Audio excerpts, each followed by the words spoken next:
është qesharake sigurisht e përzierë edhe me një lloj neverie që prodhon tek publiku, teksa sheh njerëz të cilët luajnë teatr, të cilët ndërsa bëjnë pazare me Diramën, pazare të dukshme që tash nuk i fshihen dot syret publikut, bëjnë sikur ndeshen, sikur luftojnë dhëm për dhëm në mënyrë agresive me kundërshtarin në parlament, që në fakt nuk është kundërshtari, por është ortaku i tyre. Dhe Dirama bën se hir, Dirama vetëm grumbullon kreditet, cilat këta ja japin qyl, sepse në fakt me këtë lloj shfaqjesh të shëmtuara, opozita thjesht bën autogola vetes vet. Opozita thjesht i dëshmon shqiptarëve që ne jemi të paskrupull, ne jemi fundi dhe sigurisht që kur opozita i bën autogola vetes, shënohen si gola të kundërshtarit. Dhe Rama rri aty, bën se hir, kënaqet dhe mbledh pikët në fund. Pse bëjnë ata këtë? Se kjo do ishte pyetja, themi, se çdo, do të thënë, është e pamjet parë, është jo normale që një opozitë bëj gola në port vet. Problemi është që në kushtet që ndodhet kjo opozitë, duke qenë se nuk bën dot gola në portën e kundërshtarit, bën disa gola në port vet me qëllim që të gënjej disa militantë të verbër, duke ja ushitur golën e vet si gol të kundërshtarit, portën e vet si port të kundërshtarit. Do të thotë, ata nuk po luftojnë më prej kohësh për të fituar publikun shqiptar, për të fituar shoqërinë shqiptare, për të fituar votuesin shqiptar, po luftojnë për të mbajtur me zor, me gajret, militantin e verbër, duke i shitur atij farzën si betejë politike. Pra nëse ka një farzë këtu, farza e vërtetë është ajo çfarë bën opozita, e cila shtiret sikur bën opozitë, shtiret sikur lufton, me qëllim që jo që të bind shumicën e shqiptarëve, se këtë se bind dot, por që të bind ata militantë të verbër, cilët kërkojnë betejë, me idenë që ja ne po ju japim betejë dhe ne po luftojmë. Në fakt ata nuk po luftojnë, ata thjesht po shkatrojnë opozitën dhe po bashkëndajnë pushtetin me Dirama, po marrin llokun e tyre të vogël, sigurisht llokun e madh me Dirama, por pa gjë nuk po dalin në këtë betejë ku ata janë të humbur plotësisht.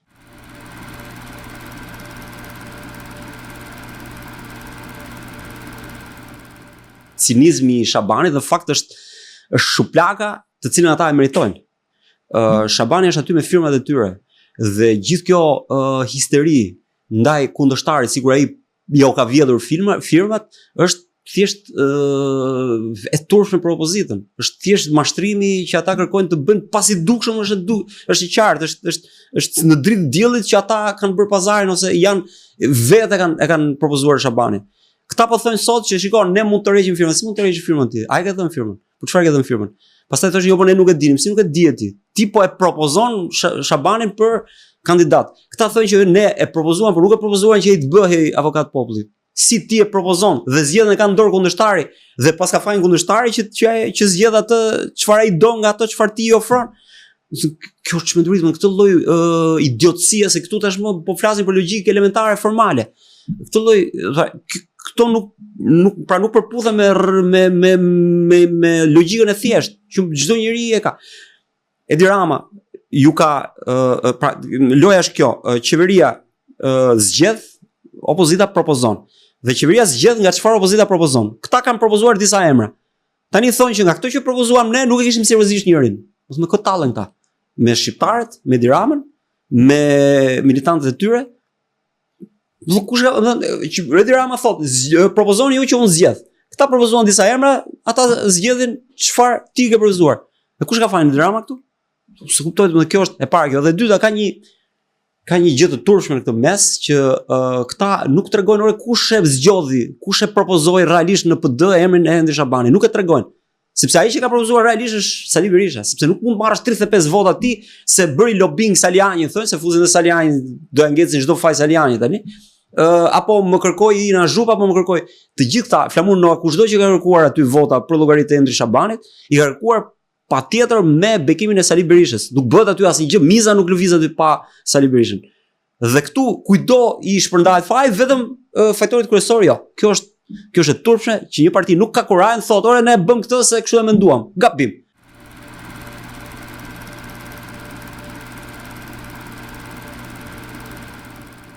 Unë nuk e di ku i ka mbajnë peng, ai edhe mund t'i mbajnë peng, sepse Berisha këtë ka bërë jetë e mot, ka mbajt për shumë dosje dhe sigurimit shtetit për të shantazhuar ish sigurimca, të cilat i kanë mbajtur parti vetëm se janë të shantazhuar me dosje. Dhe sigurisht që edhe këtyre mund t'ju ketë, se Berisha flet natë ditë për video e gjëra që ka në kasafortën e vet ku i mban ato, se këto janë instrumentet e shantazhit ti. Po gjithsesi këtë nuk e dim. Mbi të gjitha ne dim një gjë që është e dukshme, që këta në sytë e publikut janë njerëz pak pikë kredibiliteti publik. Këta njerëz që nuk i vlerëson askush, këta njerëz që i përçmon gjithkush, të gjithë pothuajse gjithë grupi parlamentar i zotit Berisha janë njerëz të cilët thjesht janë objekt tallje dhe përçmimi në sytë e publikut. Kështu që këta pas Berisha janë vdekur. Çfarë do bëjnë këta? Berisha i ka dorë një mandat tjetër të radhës mbas 4 vitesh. Dhe këta po punojnë për këtë mandatin e radhës duke ju servilosur atij që ka dorë mandatet, kaq.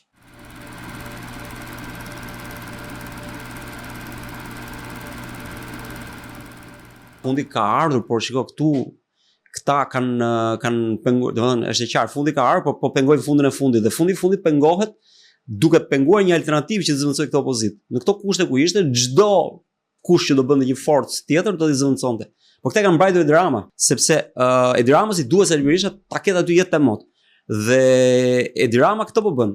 Edi Rama bën këtë lojë, sigurisht i mërzitur nga sulmet e Berishës, sikur po nuk po ja kthen sepse ai do të mbahet si lart, por në fakt ai ka zgjedhur që përballë këtë Berishën. Ne e pam në protestën e fundit. Largoi me dhunë Adriatik Lapaj që në protestë të jetë Berisha. Pra Edi Rama zgjedh se kush është protestuesi që ai do.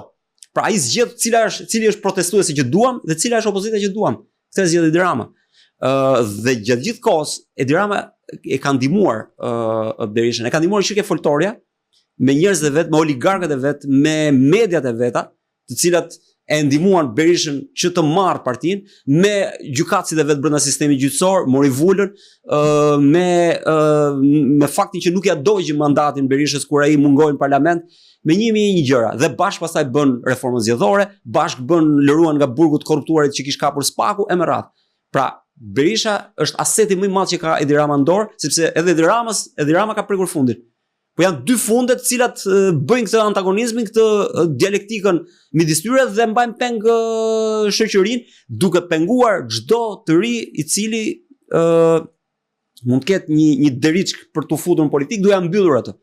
Dhe duke sulmuar gjithë të rinj në mënyrë që ata të mos ngrenë kokë dhe ata të mos bëhen protagonistë dhe të mos i zëvendësojnë këta që janë. Ky është pengmarrja që kanë bërë Shqipërisë këta dy njerëz, të cilët në fakt janë të vdekur, por nuk pranojnë të dorëzojnë shpirtin, shtrëngojnë dhëmbët dhe mbajnë shpirtin brenda, dhe kështu shpirt me dhëmb shtrënguar dhe me shpirt të përdhëmb, po mbajnë gjithë popullin në një realitet kaps ku nuk ka rrugë dalje.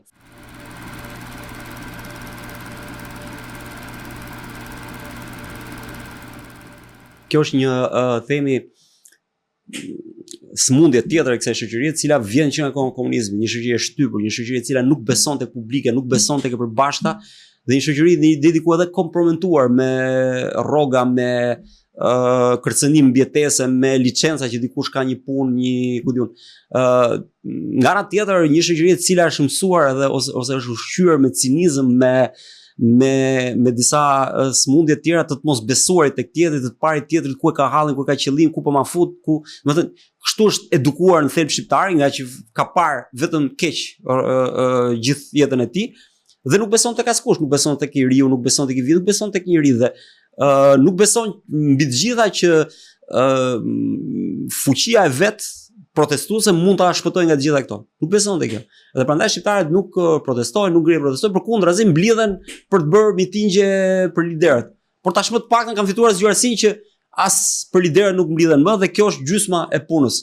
Të paktën i kanë lënë të vetmuar liderët e tyre dhe shohim që edhe protestat e Berishës, po edhe në Ramës nuk i shkojnë ku nuk mbush as karriket kur mblidhet në shesh. Pra të dy liderë janë të vetmuar nga turmat që dikur i kishin përballë cilëve egzaltoheshin dikur. Sot janë në vetminë e tyre të mbyllur nga zullumet e tyre.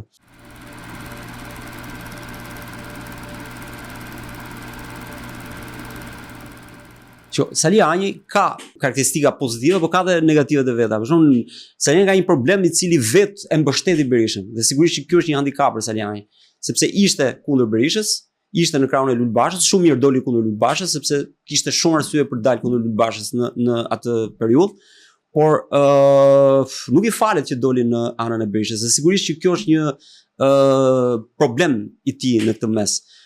Por sigurisht edhe defekte të tjera të cilat janë normale për çdo politikan dhe nuk mendoj që ja vlen ti përmendje sepse nuk mund të kemi njerëz të kulluar. Por kjo mendoj është një prej problemeve kryesore që e ka. Megjithatë, Saliani është i ri, Saliani është ambicioz, Saliani po thot të vërtetat të cilat askush nuk po i thot aty dhe Saliani po tregon kurajo të cilën askush nuk po tregon atë parti.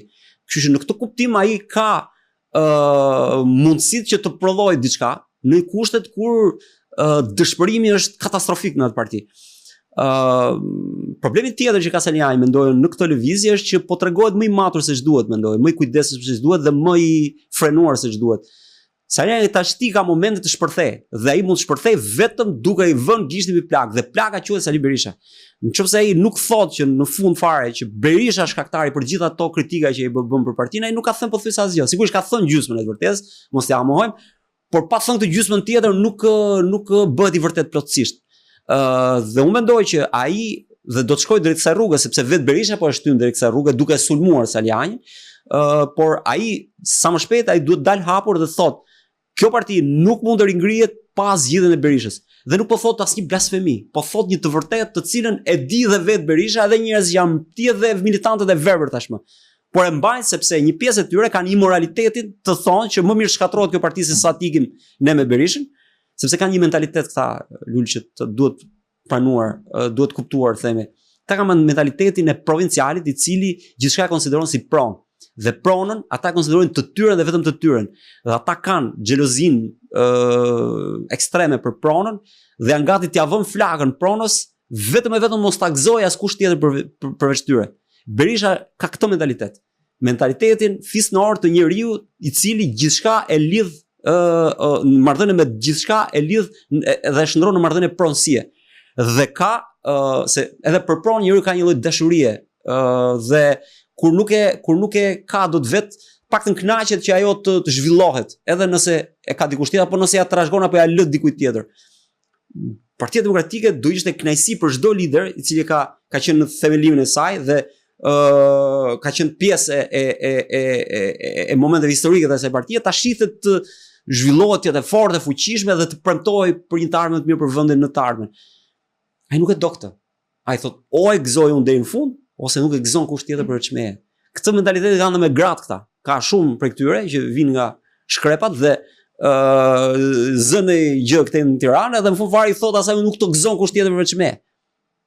Ky është mentaliteti që kanë këta me partinë. Këta sillen me Partinë Demokratike si tutor, të cilët e gëzojnë vetëm këta dhe këta do ta digin, do ta shkatërrojnë, do t'i vënë flakën që askush tjetër përveç tyre të mos ta ketë nesër. Këtë bëjnë këta. Ky është imoraliteti i militantëve të verbër, i qenieve ekstremisht politike të cilat pa fundamentalizmin e tyre mendojnë që botës le të vjetë zjarri.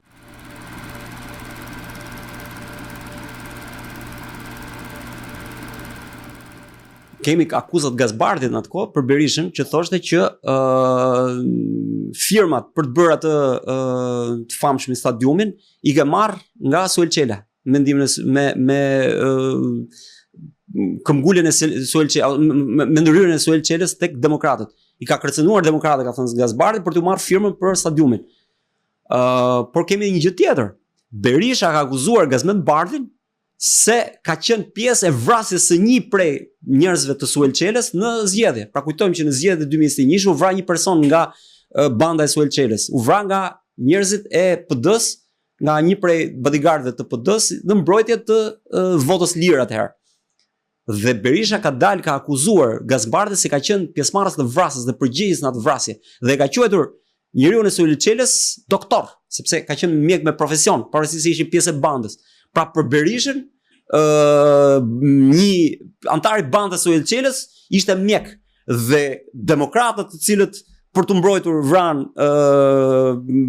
antarin e bandës Suel Çelës, vran një doktor për Berishën. Tani, se kush Suel Çela këtu e di më së miri Berisha, din këta vetë. Unë nuk besoj që Suel Çela sot merret me budallëqet e vogla të kësaj partie në mjerim të plot, sepse nuk ka nge Suel Çela merret me këto lloj banalitetesh. Sot që flasim, se s'ka interes tek askush, sepse të gjithë aty janë të djegur.